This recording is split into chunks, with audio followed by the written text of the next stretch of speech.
একদিন একটা চালাক কাক একটা বড় মাখনের টুকরো দেখতে পেল। কাকটা সেই মাখনের টুকরো নিয়ে উড়ে গিয়ে একটা বড় গাছের ডালে বসলো আরাম করে খাবে বলে। যখন সে ভাবছে যে এবার খাওয়া শুরু করব, ওই সময় ধূর্ত শেয়াল তার নিচে এসে দাঁড়ালো। যখন সে মাখনের টুকরোটা দেখলো, তার জিভ দিয়ে জল গড়িয়ে পড়তে লাগলো। কি সুস্বাদু মাখনের টুকরো, খেতে ইচ্ছে করছে, শেয়ালটা বলল। হ্যাঁ, কিন্তু কিন্তু কি করে আমি খেতে পারবো? সে ভাবল। হঠাৎ তার মাথায় একটা ধূর্ত বুদ্ধি খেলে গেল। শেয়ালটা খুব দ্রুত ভদ্রভাবে কাককে বলল, ম্যাডাম, ও কাক ম্যাডাম, আমি শুনেছি তুমি নাকি খুব ভালো গান করো।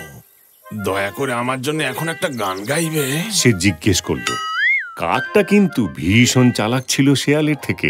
সে ধূর্ত শেয়ালের মতলবটা বুঝে ফেলল। সে তার ঠোঁট থেকে মাখনের টুকরোটা বার করে পায়ের নিচে রাখল। এবার সে খুশি হয়ে বলল, আমি এখন গান গাওয়ার জন্য তৈরি, তুমি শুনবে তো? শেয়ালটা হতাশ হয়ে গেল। সে আর কোনো উত্তরই দিল না। ধীরে ধীরে সেখান থেকে চলে গেল। নীতি কথা হলো, প্রশংসায় সবসময় গলে যেও না।